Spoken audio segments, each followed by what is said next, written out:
Hello and welcome, Simon's Trading Channel. Happy Wednesday to you. Thank you for joining me for another one of my daily Bitcoin price action analysis videos.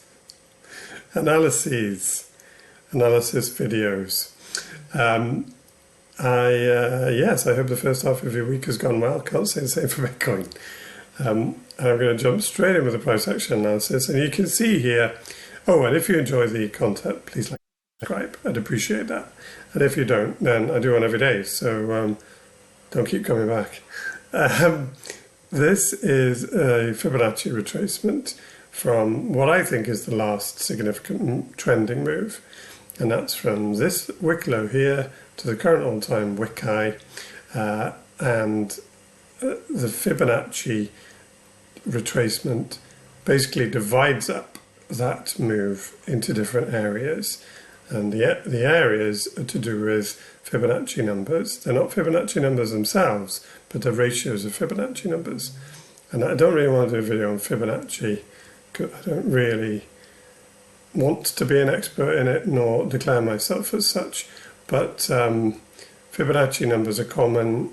Well, they're sequential numbers where the two previous add up to the current. And they occur in, or the ratios of them occur in nature. So in, dimensions of natural structures and things like that. So no one really knows why, to my knowledge. It's one of those amazing peculiarities where nature meets maths, and basically the Fibonacci number, or Fibonacci retracement based on fractions of Fibonacci numbers, have been used in trading for a long time, way before I was ever involved, and I'm sure they will still be used way after I'm parted this mortal coil. Now, the significant areas that most people refer to are the 382, the 0.5 and the 618. Now, it doesn't matter which way you put your Fibonacci on, because they'll just be the other way around, right? It doesn't matter. The 0.5 is 50%, obviously. The 618, if you're measuring from the bottom to the top, is 61.8% of the overall move, and the 382 is 38.2% of the overall move. But it doesn't matter if you get it the wrong way around or whatever, it doesn't matter. But generally, when you have a trending move followed by a pullback, you look, or you can look for these areas as likely targets for pullbacks. And as you can see so far, this wick pretty much came down to the 618. That wick pretty much came down to the 618, obviously not completely accurate. And then, well, who knows where this weekly candle is going to close? Nobody, because it's only Wednesday. I certainly don't. But, well, it's very red at the moment, let's just say that. Now, what I would suggest is that if there was a weekly closure, and remember this wasn't a weekly closure, if there's a weekly closure below pretty much, I'd like to round it a bit, but sort of 57.5, 57, something like that. Then there'll probably be another move down to basically 53.5, which also coincides with the wick high of this kind of indecision week that was part of the overall amazing run to the upside. And then if there were higher time frame, probably weekly closures below there, then 50,000, so 49.5 is the target, and that also corresponds to this wick high. So remember, I didn't measure anything from there, I measured it from the wick low, but you can see this wick high comes in around the 382 of this whole move up. All right, so probably coincidence, but whatever, it's around the same area. So this is a very bearish argument, and it's not going to happen anytime soon, even if it does, in my humble opinion. I might be wrong, might all blow out next week, but I think it's unlikely. So yeah, that's kind of like the bearish situation. And I think you can see why I might be mentioning that with so far 1, 2, 3. If this week closes red, that'll be 4 weeks in a row to the downside. So, it's hard to look for immediate upside. Now, the momentum on the weekly is still, my defined momentum by the position of the MACD relative to the zero line is still to the upside. And it's still a fair way away from the zero line.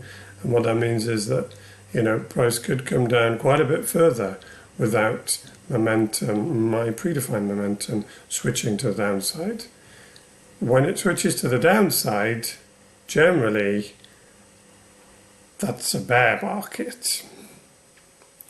It's not precise, okay, and I'm not suggesting that this is something that I trade, but if you just refer to the last one, for example, the zero line was breached here to the downside, which corresponded, I think, to this week here, and clearly it stayed down until, I think, this week, so that was predominantly the bear market. The most recent bear market. It didn't get it all, it wasn't perfect, but nothing is in trading. So I just like this as a very simple visual momentum oscillator. It's both trend and momentum, and you can use it in many different ways, but that's the way I use it. I'm not suggesting you should. You can use it in whatever way you like. And most people use RSI or stochastic, but I don't know, I like to be a bit different. So yes, whispering on a bit, 7 minutes already. I've got a lot more to say in this video, so I'm going to speed up. I'm just going to remove, what did I want to do next? I lost my trail of thought there, whittering on about the MACD.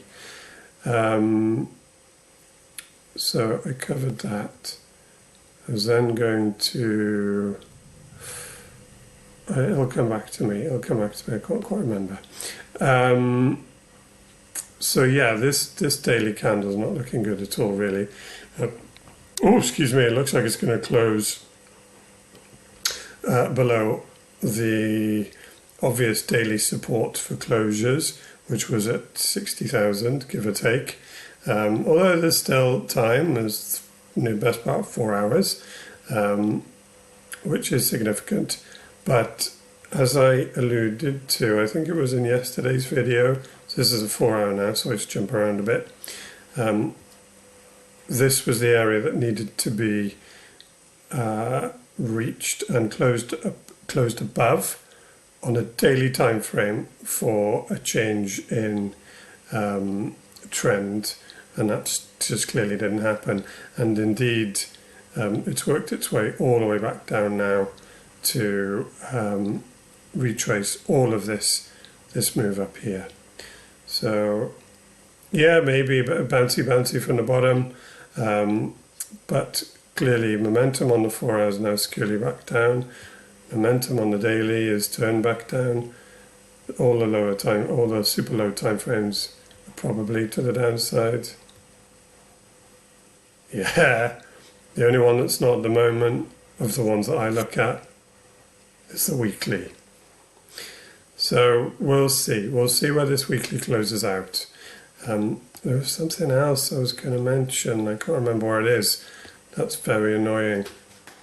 You'll have to forgive me for my moment of cognitive impairment. Okay, never mind, that's 9 minutes. I'll probably remember, I'll do it in tomorrow's video, and I'll apologise profusely. Thank you for joining me. If you have enjoyed the video, please like and subscribe. And indeed, join me tomorrow, because I'll be doing another one. And let's see where Bitcoin ends up today. I think it probably will be below this wick low, but I'm pretty sure it'll be below 60,000. I hope I'm wrong. Okay, take care guys, and see you tomorrow. Bye-bye.